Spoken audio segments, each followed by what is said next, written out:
जय गुरु जी संगत जी। जय गुरु जी। शुक्राना गुरु जी।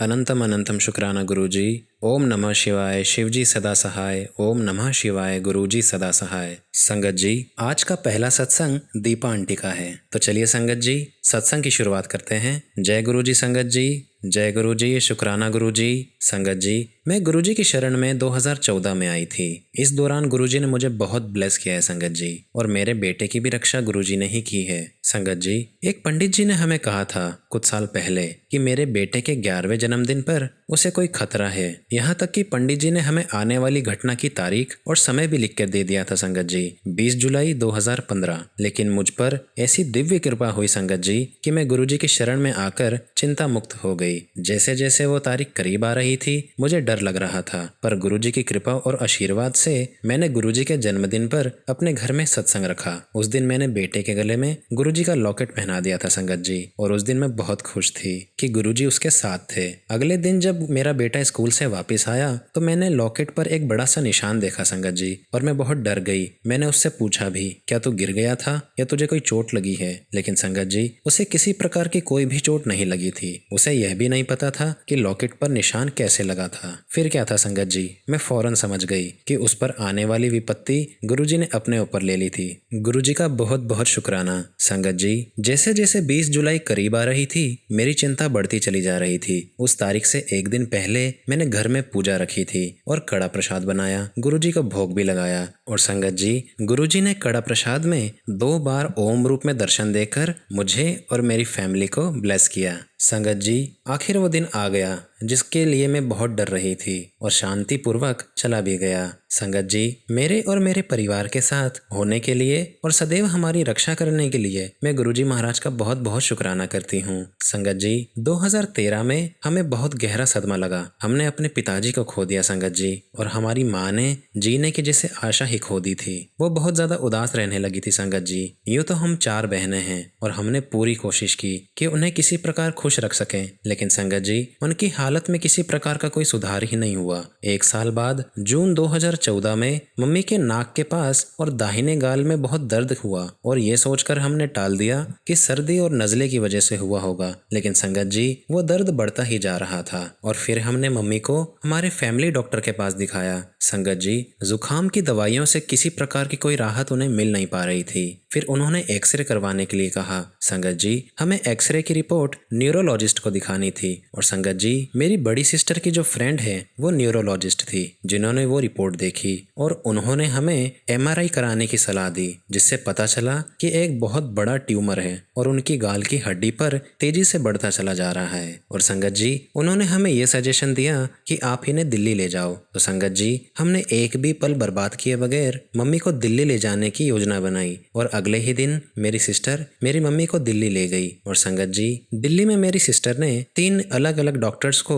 मम्मी को दिखाया, और सभी का एक ही कहना था कि ट्यूमर बहुत बड़ा है और तेजी से बढ़ता चला जा रहा है। और संगत जी, ट्यूमर ने अपनी जड़ें फैलाना शुरू कर दिया था, और वो ऊपरी मसूड़े पर अपना असर दिखा चुका था और तेजी से बढ़ रहा था। संगत जी, मम्मी की आंखें और सिर की हड्डी पर पहुंचने से पहले ही हमें जल्दी ही उनकी सर्जरी करवानी थी। और संगत जी, उनमें से एक हॉस्पिटल के डॉक्टर सबसे अच्छे हमें लगे, जिनसे हमने मम्मी की सर्जरी करवाने का सोचा। संगत जी, धीरे धीरे हमें सारी स्थिति समझ में आ रही थी कि ट्यूमर बहुत बड़ा है, और डॉक्टर को गाल को काटकर उस तक पहुंचना होगा, और गाल की हड्डी जिस पर आंख टिकी होती है वह भी हटाई जाती। इसका परिणाम तो ये होता कि ऑपरेशन के बाद मम्मी का चेहरा बहुत ज्यादा बिगड़ जाता, या यूं कहूँ कि अपनी आकृति को खो देता, और आंख नीचे लटक जाती, और मम्मी की रोशनी जाने का भी खतरा था। संगत जी, डॉक्टर अगले गुरुवार को ऑपरेशन करना चाहते थे, और हमारे पास 3 दिन थे। हमारी मम्मी 74 ईयर्स की हैं, और इस उम्र में भी उन्होंने अपना बहुत अच्छे से ख्याल रखा है।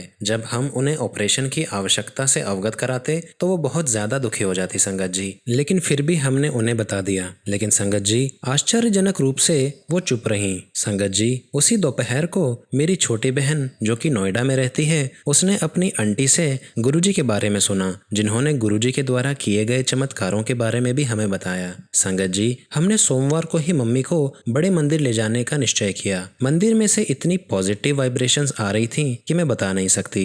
हमने गुरुजी के आगे समर्पण कर दिया क्योंकि हमारे पिता नहीं है संगत जी। हमने गुरुजी को परिवार का मुखिया माना। हम सबकी बस एक ही सोच थी कि हम वही करेंगे जो गुरुजी चाहेंगे और गुरुजी का जवाब हमें माँ के जरिए मिलेगा। संगत जी, अगर वह ऑपरेशन करवाने के लिए हाँ कहेंगी तो हम ऑपरेशन करवाएंगे, अन्यथा नहीं। संगत जी, बड़े मंदिर से वापस आने के बाद मम्मी ने कहा कि वह ऑपरेशन के लिए तैयार हैं और संगत जी, अगले 3 दिन तक हमने गुरुजी से प्रार्थना की। आखिरकार ऑपरेशन का दिन आ गया। मम्मी को हॉस्पिटल में एडमिट कराया गया और हमने उनके तकिए के नीचे गुरुजी का एक छोटा सा स्वरूप रख दिया। संगत जी, मम्मी ने डॉक्टर से लेजर सर्जरी की कोशिश करने का अनुरोध किया, लेकिन संगत जी, डॉक्टर ने उन्हें हाँ तो कर दिया और साथ में यह भी कह दिया कि ट्यूमर बहुत ज्यादा बड़ा है और लेजर के साथ सर्जरी करना मुमकिन नहीं हो पाएगा। संगत जी, ऑपरेशन 4 से 5 घंटे चलने वाला था। हमने हॉस्पिटल में ब्लड डोनेट करने का भी निश्चय किया और मेरी छोटी बहन, जो कि उस वक्त प्रेग्नेंट थी, हॉस्पिटल के वेटिंग रूम में इंतजार कर रही थी। जल्दी ही उसे डॉक्टर का बुलावा आया और उसे ऊपर ऑपरेशन थिएटर के बाहर डॉक्टर से मिलने को कहा गया। वह रोते रोते हमें बता रही थी संगत जी, हमें तो लगा कि सब खत्म हो गया, लेकिन ऑपरेशन थिएटर के बाहर डॉक्टर हमें मुस्कुराते हुए मिले। वह आगे बढ़े और उन्होंने मेरी छोटी बहन को गले लगा लिया और संगत जी, डॉक्टर बोले कि ये चमत्कार से कम नहीं है, ये एक चमत्कारी सर्जरी हुई है। ऑपरेशन से पहले डॉक्टर ने एक्सरे करवाया था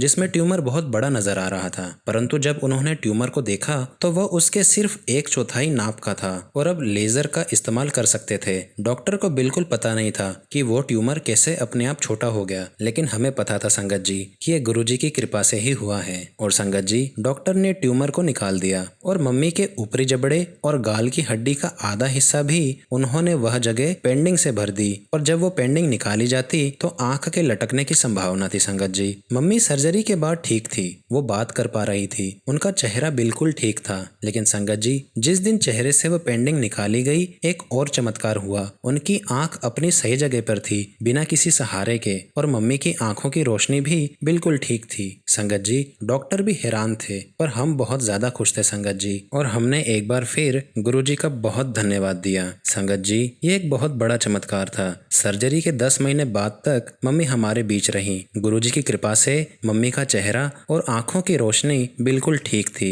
उनके गालों की आकृति बिना गाल की हड्डी के भी कायम रही और आंख बिना किसी सहारे के अपनी जगह पर टिकी रही। यह सब गुरुजी की कृपा से ही हो सकता था संगत जी। बहुत बहुत शुक्राना गुरुजी का कि उन्होंने मम्मी का चेहरा बिगड़ने नहीं दिया। जहाँ मेडिकल साइंस भी अपनी आंखों पर यकीन न कर पाए, वो चमत्कार गुरुजी ने कर दिखाया था संगत जी, और ये चमत्कार गुरुजी के अलावा और कोई नहीं कर सकता था। संगत जी, मैं अपनी वाणी को अब यहीं विराम देती हूँ। सत्संग को शेयर करने में मुझसे किसी भी प्रकार की कोई भी भूल हो गई हो तो आप मुझे माफ कीजिएगा। ओम नमः शिवाय। शिवजी सदा सहाय। ओम नमः शिवाय। गुरुजी सदा सहाय। जय गुरुजी। शुक्राना गुरुजी। संगत जी, आज का दूसरा सत्संग गुरुजी की ही प्यारी संगत का है, तो चलिए संगत जी सत्संग की शुरुआत करते हैं। जय गुरुजी संगत जी। जय गुरुजी। शुक्राना गुरुजी। संगत जी, मैं अपने सत्संग की शुरुआत गुरुजी के मंत्र जाप के साथ करना चाहूंगी। ओम नमः शिवाय। शिवजी सदा सहाय। ओम नमः शिवाय। गुरुजी सदा सहाय। मैं बहुत दिनों के बाद गुरुजी का शुक्राना कर रही हूँ, मुझे माफ कीजिएगा गुरुजी। संगत जी, ये सत्संग मेरे अंकल से जुड़ा हुआ है। बात कुछ ऐसी है कि मेरे अंकल को छोटी छोटी बात पर बहुत जल्दी गुस्सा आ जाता है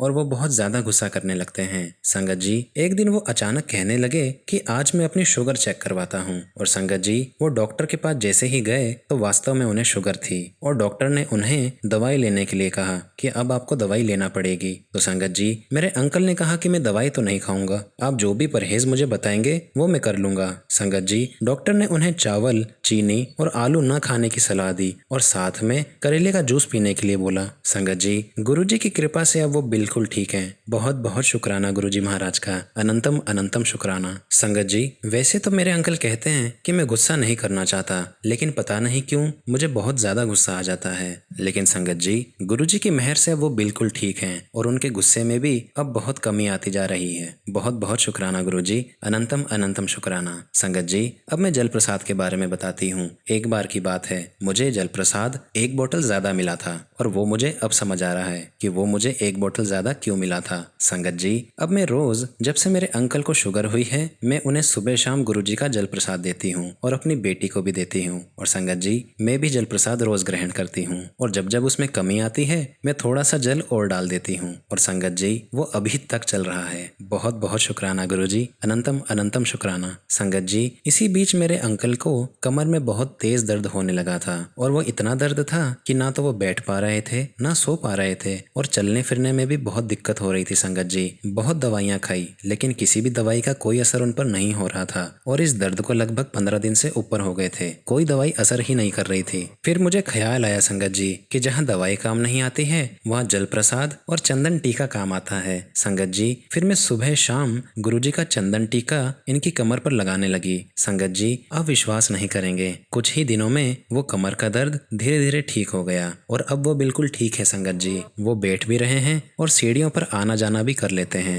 अनंतम अनंतम शुक्राना गुरुजी महाराज का। संगत जी, मैं अपनी वाणी को अब यहीं विराम देती हूँ। सत्संग को शेयर करने में मुझसे किसी भी प्रकार की कोई भी भूल हो गई हो तो आप मुझे माफ कीजिएगा। ओम नमः शिवाय, शिवजी सदा सहाय। ओम नमः शिवाय, गुरुजी सदा सहाय। जय गुरुजी, शुक्राना गुरुजी।